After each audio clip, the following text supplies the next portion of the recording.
What a bully! Scott Arfield! He's been threatening that recently, and all the Burnley players run to the Darwin end. Burnley win the next ball. Here's Rory now. On the outside, decent. Barnes! He got it! Ashley Barnes with it! What a cross from Rory! And there was Ashley Barnes! And Burnley leading the derby. Knocks it quickly, finds Benson in space at the byline. Can Burnley get a goal here? Back for Brownell, saved by the keeper. Burnley won it to the end. That is magnificent. They deserve that. On it by Paul Patella, off for a hat trick. He's got it. Hat trick for Nathan Teller. Oh, he's on fire at the minute. 3-0 Burnley. It's Nathan Teller's day. And Burnley are 3 up here. Fantastic derby. Here's Benson. Can he go on the outside? Comes inside. Have a shot. Oh, the goal. Manuel Benson once more. That is top class. Burnley have done it. Fantastic. Clarence deserve the championship title. They've been the best side throughout the campaign. Burnley have won the second tier. What a fantastic achievement. The players have been magnificent.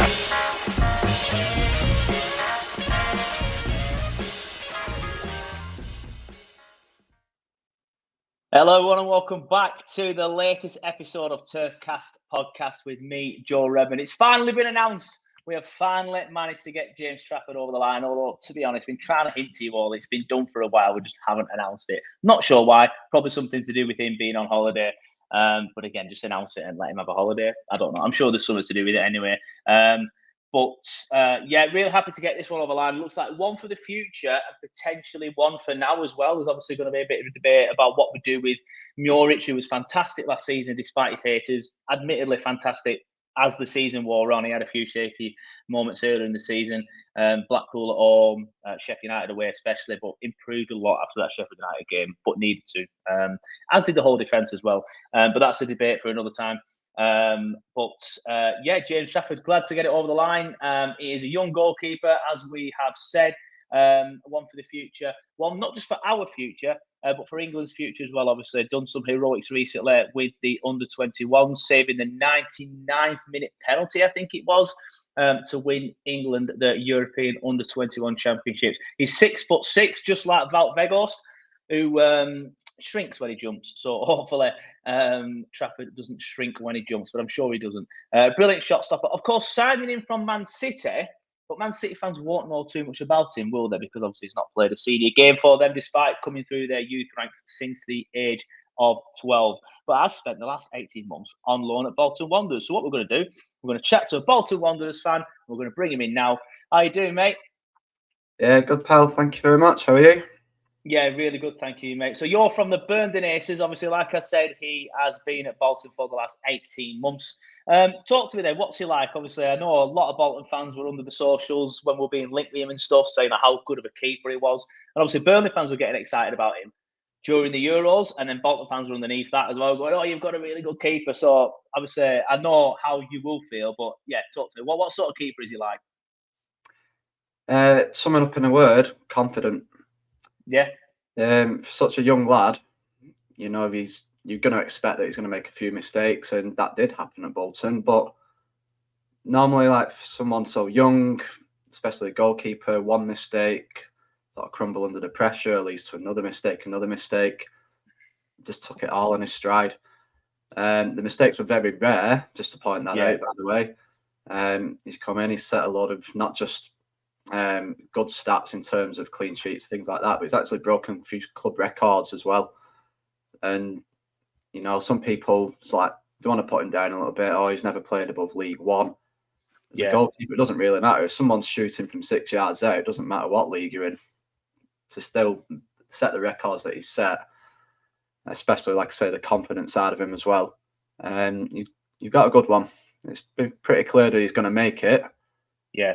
Whether we expected it to be quite so soon or not, probably up for debate. But he's going to be up there for the number of years to come. Yeah, like I said, he's been at City for a while. Signed for City when he was 12, but obviously been at your place for the last 18 months.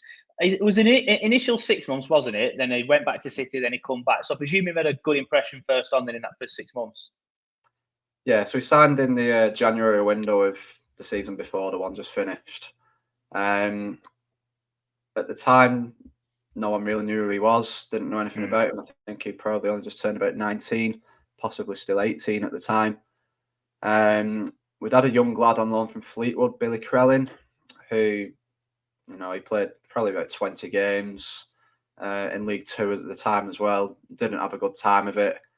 Our manager made some comments that didn't go down very well in the mainstream press as well. And in the end, I think he got sent back in the end. And Matt Gilks, who was brought in more as he was a player coach, but he was a coach really. He steps in for the second half of the pandemic season that we got promoted. I think he needed back surgery that summer, and never really. He had a really bad game, the first game back in League One. And it was obvious he was done really. So we went into the market, signed Joel Dixon, a goalkeeper from Barrow that was with Everton in the National League. And again, it was really clear it just wasn't going to work. So again, when we start signing another young goalkeeper in Trafford this time, naturally all the pessimism comes out, the social media, the keyboard warriors, or whatever you want to call them. And that's all you see, another kid, like, we want some experience. And 2 or 3 days after he signed, he was thrown in against Ipswich at home. Ipswich, one of the top teams in that league at the time, kept a clean sheet. He kept 4 in a row, which no goalkeeper's ever done at the start of the career for Bolton. And that was a 6-0 win against Sunderland as well. He'd had a long spell at Accrington before coming to us, and by all accounts, horrendous game against Sunderland. So obviously the fans are on his case for that. There's pictures of him. I think you put one out as well on your socials, sort of cupping his ears, running around, laughing at the Sunderland fans. Yeah. That was just the start, really. So if he was like that 3 or 4 games in at 18, 19, and I say confident, think about where he's gone from there. Again, going back to what I said before, the number of clean sheets he's kept is just ridiculous, really, especially for someone so young. Yeah, you mentioned their confidence. Obviously, you've mentioned the fact that he's giving, probably the biggest club in League One at the time, that some grief. Their fans are away fans. Excuse me, in Sunderland, probably the biggest club of the Championship. Well, that's a different debate. Some grief so early on and so young as well. Obviously, you have to be confident to do that. But what does he do on the pitch that's confident? Is it barking orders? Is it coming out for crosses? Is it taking on advancing attackers? All three? Yeah, I think he's sort of the modern sweeper keeper that people once call him. Yeah. Certain sections of our support are a little bit, on the edge of the seat when a goalie's got it in the 6-yard box and they pass. Preaching to the choir, mate. Preaching to the choir. There's a lot of that, and all right, at times they lost it, but it's just the modern way, isn't it? If he was ever going to make it at City, he was going to have to play that way. Again, he never let it phase him. It wasn't very rare. Sorry, it wasn't very often that we lost the ball from that. It was just more of an urgency from the crowd to, get it over the halfway line rather than get it over the 6-yard line. Yeah. So his distribution's fine. Coming for crosses, probably an area he needs to work on. It's not a glaring weakness by any sorts, but yeah, probably the aspects of his game he needs to work on. His shot stopping is not a problem at all. You'll see clips of him online, if not already. You'll see highlights of him from the Euros. Yeah. You might see comments. I saw them during the under-21s Euros. Obviously, I would have seen them. You probably wouldn't have done last season. From a Bolton perspective, like, he's had nothing to do. Well, when there's 20,000 in a stadium, you might not necessarily hear all of that, as he had nothing to do because he's organised the defenders in front of him. That's possibly a part of it as well. Yeah, sure. I think the only weakness we've had is usually through this playing out from the back, the times that we have lost it, or centre half from the other team's booted it 90 yards and he's come rushing off his line. He probably should have been sent off a couple of times last season for like being the last man, being second to the ball. He didn't. In the Premier League with VAR and all of that, that is something he needs to work on. But it's the gambles that the modern keeper takes, and he's prepared to take them. Yeah, interesting. I want to stick with playing out from the back thing because that's a big thing that we do now. It's just insane that we've gone from the kick and rush defensive football to playing out from the back, inviting the press and trying to beat it. What is it does then to play out? Is it just passes, just decent distribution, or do you see him sometimes trying to take attackers on? Because Jorich has done some silky stuff, Lionel Messi stuff, like when attackers have been coming at him. So, or does he just pick out a perfect pass? What does he do? There is a bit of both, but it's usually the pass. I mean, there's a few times, although I think you see most goalies do it. If there's a striker closing him down at 100 miles an hour, you just fade to kick it and throw that usual dummy. He's got that, but I think most goalies do now.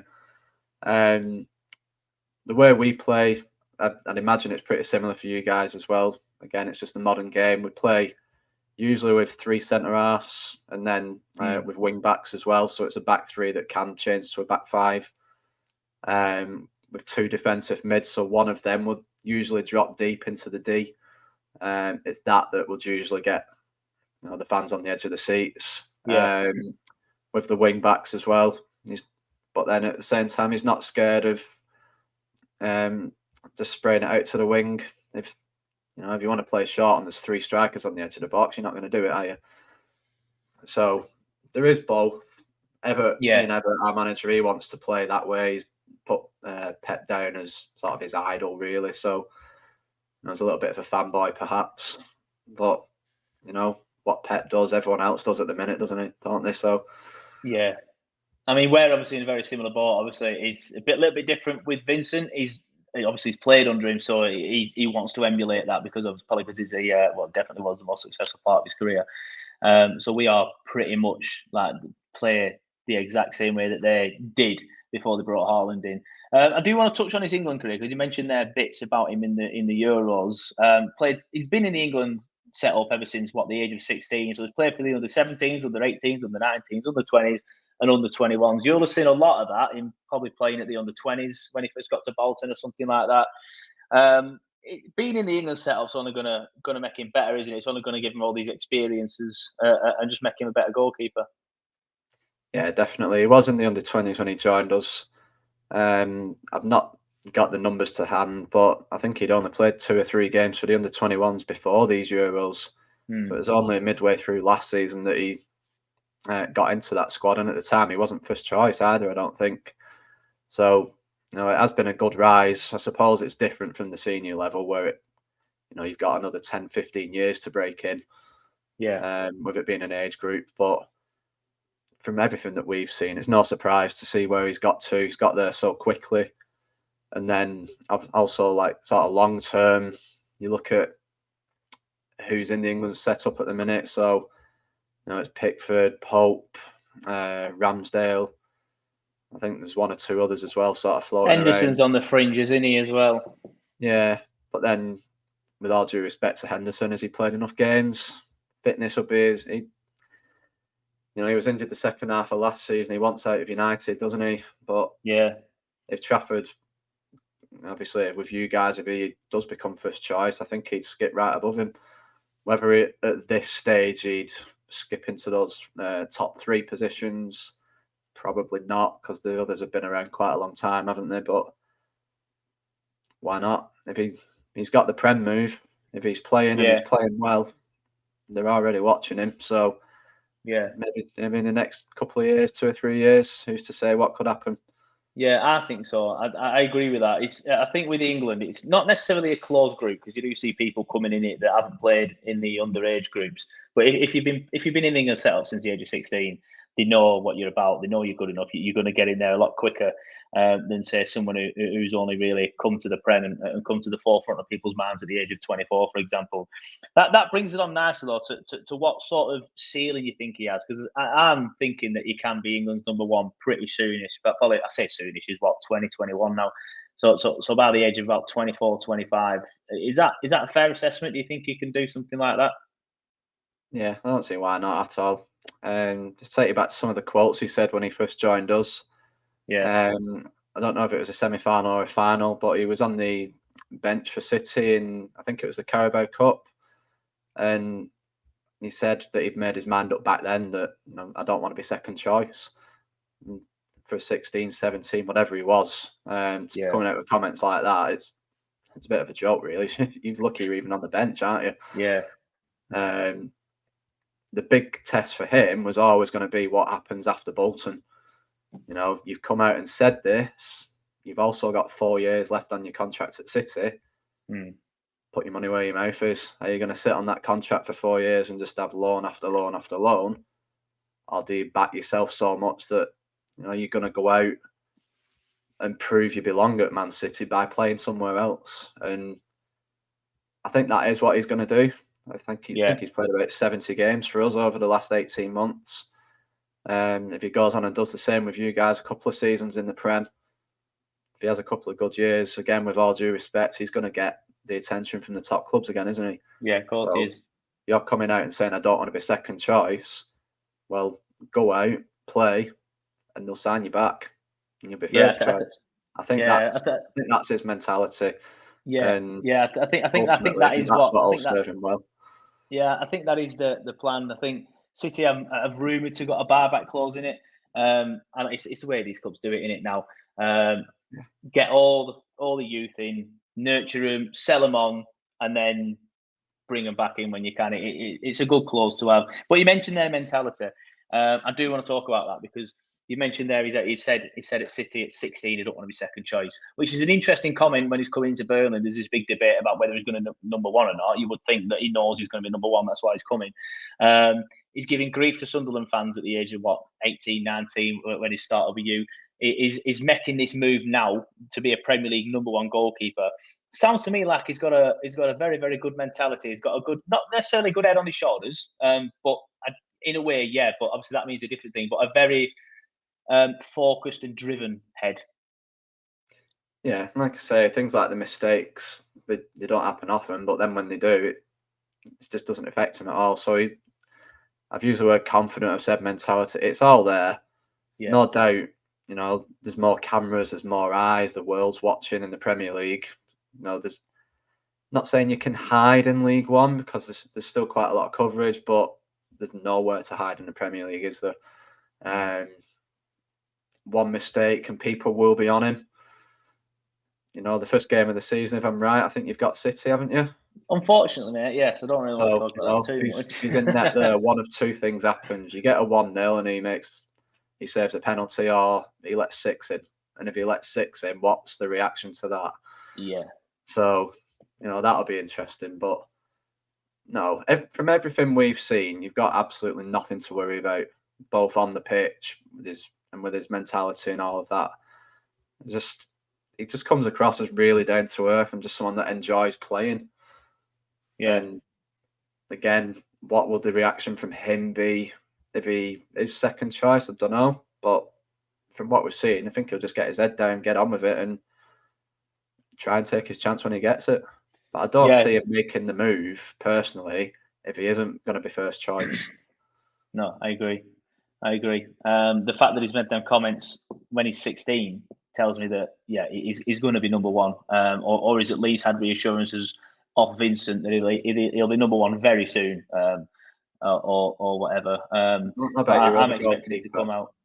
Yeah, I don't know about your other goalkeeper, but Kompany, he actually came to watch Trafford in person as well. Oh, did he? So we're in the playoffs. The season just finished. The home leg against Barnsley. Vincent Kompany was in our director's box. So I don't know what Burnley normally do for scouting, and whether it's the manager himself, whether they do it all online, like I know a lot of people do, a lot of clubs do now. But yeah, he actually went to see him in person. That was before all the rumours actually came out.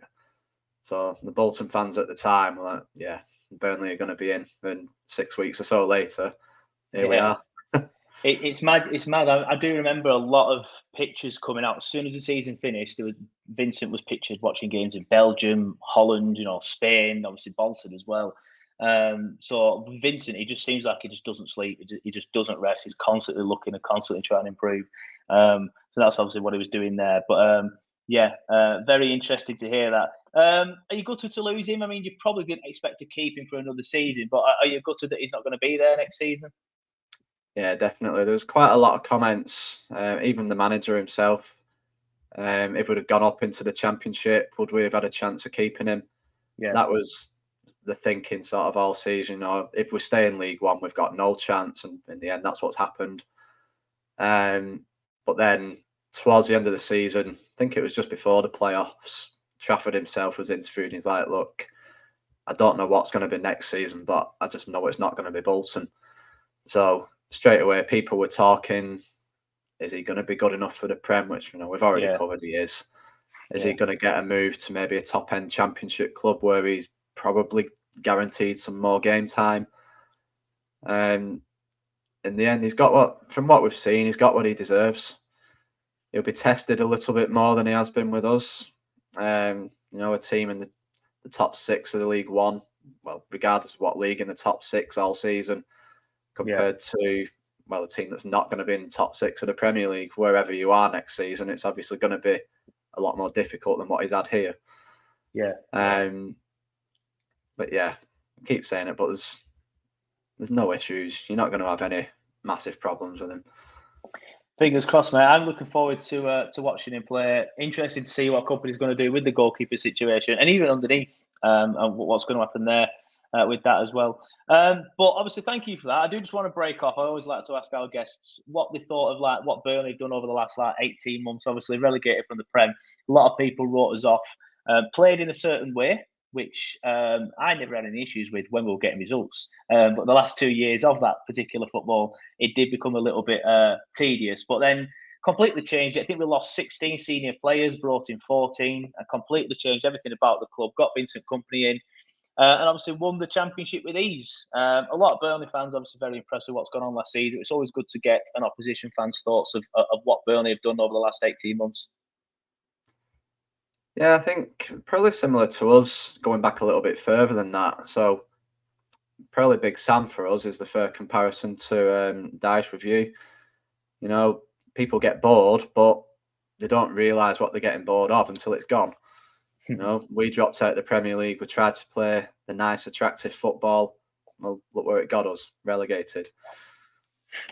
You tried something a little bit different, weren't massively content with just surviving, which I get, and you dropped. But then it's what happens from there, isn't it? Like we tried it with this young up-and-coming manager 10 years ago at the time, Dougie Freedman. He lasted 18 months, had one more job, and he's not managed since. You've tried it with another young up-and-coming manager, and it's worked straight away. Yeah. On the flip side, we've done the same with Everett. We took a guy out of non-league. Yeah, at least that one's working a bit better so far. Yeah. So, going back to you guys, I'm not going to say I've sat down and watched every Burnley game going, but I know at the start of last season, I think you were televised first game, so I was watching that. I think you had about 75% of the possession at the time. Yeah. It's similar to us. I think it's good, it's attractive, it's nice to watch when you're scoring goals. But I know from our point of view, when you see your centre halves have got a 95% pass completion and they've got double the number of passes as everyone else on the pitch, that's when people start to get a little bit annoyed, isn't it? It's like we're just passing it between in our own box. Yeah. Who cares? If you're winning, who cares? I agree. There's no correct way to play football. It's just the last year with us doing that and it working, it's just been sensational. I know I've said it plenty of times on this podcast, but you won't have heard me say it. But it's easily my favourite ever season watching Burnley, the last season gone. Like we were just saying everything off camera, battering Blackburn 3-0 at home, winning the league there, battering Preston, battering Wigan. It was just, there was some frustrating moments earlier in the season when it wouldn't click. And throwing games away like we did against Blackpool and Sheffield United. But still, easily for me, my favourite season. There's not a correct way to play football, but when that way works, it's entertaining. Even though it's not. You look at some of the other clubs that are up there, like Brentford have gone up. For me, Burnley are a bigger club than Brentford. Brighton. I know it's taken them a few years, but look where they are now. Yeah. There's no reason. Why can you not do that? Yeah, well, fingers if crossed. you've got the money to invest, which I think Burnley are probably in the best place they've been for quite a long time on that front, why not? Personally, I've said this personally away from all the podcasts and the websites and that, but I actually think it's easier to stay in the Premier League than it is to get out of the Championship. And I've thought that for quite a long time. I think that gone are the days where, the three teams that go up, you're looking at least two of them going straight back down. Yeah. I think more often than not now, you're going to have at least two of them staying up, if not all three. There's quite a lot of dead wood, I think, in the Premier League. Yeah, I agree. It's a matter of think time last before season those clubs drop. Yeah, I think last season all three did stay up, didn't they? And three new teams went down. I'm not so sure that'll happen this season. Luton don't look great. Sheffield United looking dire straits, but I think we're the best place out of the three anyway. And then just Bournemouth as well. Don't think Forest have got a lot of money, admittedly, but they just I don't know. I don't think they look great. But you think we'll stay up then? Yeah, I don't think you'll have any problem. I think it'll be maybe looking at sort of the places where maybe like Palace have been, sort of like 11th, 12th, 13th. I don't think you'll have enough to completely, totally push on for the European spots.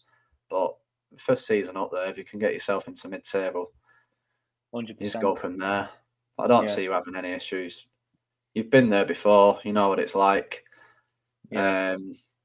I know Sheffield United have been there before, but they've struggled to stay, haven't they? Luton, everyone's written them off already, so they have nothing to lose. But yeah, ultimately, I do think they'll be a little bit light. It'd be a good story if they did stay up, but out of the three, you won the league by a mile last season. Yeah, I think that'll carry on. Yeah, I agree. I think we'll be all right myself. I agree. I was doing some filming for Sky Bet this week, and I predicted on there 11th to 14th. I think we'll be all right. I do think we'll stay up. I think the only issue is if you have a really good start, at what point does the interest in the manager start to happen? That'll be the only concern, I think. Yeah, if we're keeping for this season, I'll take that. Just don't do what Owen Coyle did and ditch us off every fucking season. At least it ultimately didn't work out. At least ultimately it didn't work out for him there. And then he was shite at Blackburn as well. So I was going to say all is forgiven, Owen. Not quite all is forgiven, but But if you don't do what Kyle did and leave us up shit creek out of paddle and all that, then I think we'll be fine. But yeah, I agree. I think we'll be all right. Keep him for this season. Let him go to City the season after when Pep's won another treble or a quad or whatever he's going to do this year, and then he can win everything there. And then hopefully, Alan Pace, obviously the chairman, he can get it spot on again like he has done this time, because he has. Let's be fair, he got it absolutely spot on. And Burnley, hopefully, in another 12 months of Premier League exposure, will be in a much better position. There will be a bigger brand because we've got all this American stuff happening now with the likes of JJ Watt and stuff. You probably won't be too much aware of it, but JJ Watt do perfect. So hopefully we'll be a bigger brand. We'll be able to attract bigger names, but fingers crossed. Anyway, mate, it's been a pleasure. You've given me a lot of information on James Trafford. Really looking forward to watching him pull on the claret and blue. Well, he won't wear the claret and blue. Whatever the keeper kit is this year. I can't remember off the top of my head. It's been an absolute pleasure. Just want to let everyone know where they can find you if they want to digest some Bolton content. Yeah, so you can go straight to the website. That's burnedanaces.co.uk. We're on Facebook and Twitter at burnedanaces. We're even on something called Threads these days. It's just a copy and paste job, so I wouldn't bother if I was you. We've got some podcasts of our own over on YouTube. Again, that's at burnedanaces. So if you want to find us, just pop that into the search engine and everything will come up. Yeah, not on TikTok yet then? No. Definitely no, you're not bothered with TikTok, have you? A little bit too old. Yeah, fair enough. I downloaded it thinking I'm too old for this, but I'm just going to keep up with kids, Anna. But Threads as well. I first started using Threads and I've not even used it so much since. I'll have to get back on it actually. But yeah, same as you. I don't know what to do differently from Twitter to Threads, so I've just not done anything different. But anyway, if you are Googling us and you end up on Threads, can you reply, please? Because I don't think anybody has yet. I don't know if it's working. Yeah, go and test out Burn the Naces Threads. Let them know the clarets are here. Give them a wave. But mate, thank you very much. It's been a pleasure. I know it was short notice and stuff getting you on, but it's a pleasure getting you on. And good luck for the rest of the season, should I say? Good luck for the season, mate. Yeah, and you guys, good luck to you as well. Cheers, mate.